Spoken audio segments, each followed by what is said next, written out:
Hi guys! So the topic for today is about languages and communities. The reason why I chose this topic because I think that some of the key terms are being misinterpreted or even misused. But then I'll just be covering some of the key terms that I think are in need for further explanation. So the key terms that are going to be covered shortly are mutual intelligibility, accent, and also dialect. So basically there are only three key terms that you need to remember or you need to understand, which are mutual intelligibility, accent, and also dialect. So to make this video more effective and easy to understand, I will also include some of YouTube videos and also some real life events that I managed to record during my 1 week stay in Korea. So let's start.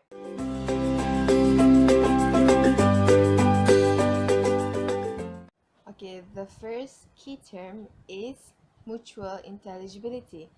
So, mutual intelligibility is the extent to which a speaker of another variety is able to understand what the speaker of another variety is saying. So, an example of mutual intelligibility can be seen in this picture. You can see that Ali says, "Hi" to Baro, and Baro replied with "Annyeonghaseyo" to Ali. This clearly shows mutual intelligibility because although these two possesses different language background, they are still able to interact with each other as they have some knowledge on the other language.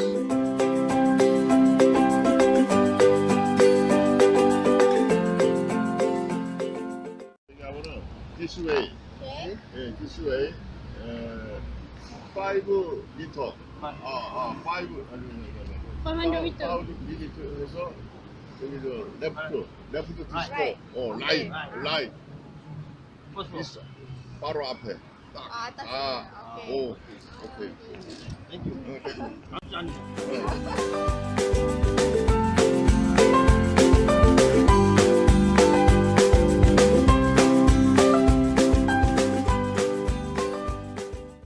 So one day I was waiting for this friend of mine with my little brother and my little sister. So we were sitting in a long bench when suddenly a grandma who was sitting right next to me asked, "Adil?" And I replied, "Anyo, uri dongseng." So actually she was asking me whether the little boy who was sitting right next to me is my son. So I replied and said, "No, he's my brother." So in this case, I can understand what the Korean grandma is saying because I got some basic knowledge about Korean language. So this also shows mutual intelligibility.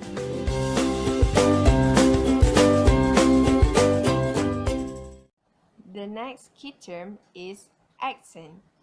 Accent is varieties which differ from one another only in pronunciation. An example of accent can be seen in this picture. This picture took place between an American guy and a British woman. The guy asked, "Can I have one butter?" The girl replied, "What kind of butter?" So from this picture, we can clearly conclude that Americans tend to pronounce words clearly while British tend to silence some letters. However, they are still able to understand each other because the word still implies the same meaning and only the pronunciations that differ. This is what we call accent. Did you see the immigration gate? Before ticketing, you pass the gate. Second president, the first son of the first president. declared this island's independence in 2006. Since then, we are making country of story, country of imagination in Korea. It's the reason that we have our own currency, own flag, own patriot song, and other funny things like central bank, broadcast center, things like that. It's kind of theme park in Korea.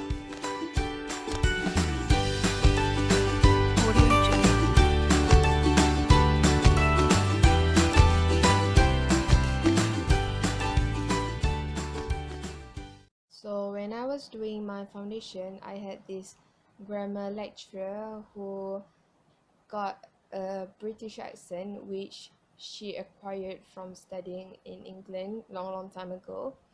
So whenever she taught me or whenever I got into her class, I had no problem in understanding what she was saying or what she taught, because the meaning is all the same.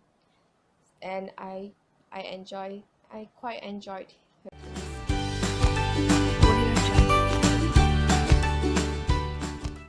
Okay, the next and the last key term is dialect. Dialect is all the linguistic elements in one form of a language. Linguistic elements means phonological, grammatical, and even lexical. In this picture, Guy 1 is asking Guy 2. Guy 1 said, "Hang lah ni pi mana?" And Guy 2 responded, "Aku kat kedai makan ni, kau nak apa-apa ke?" In this case, we can see that Guy 1 has a Penang dialect, while Guy 2 has what we call a KL dialect.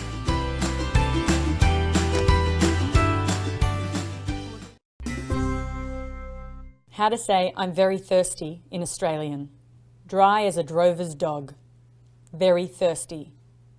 Dry as a drover's dog. Very thirsty.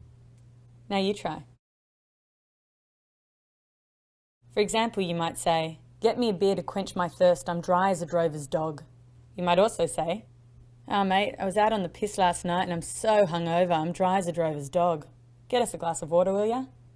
And that's how to say I'm very thirsty in Australian.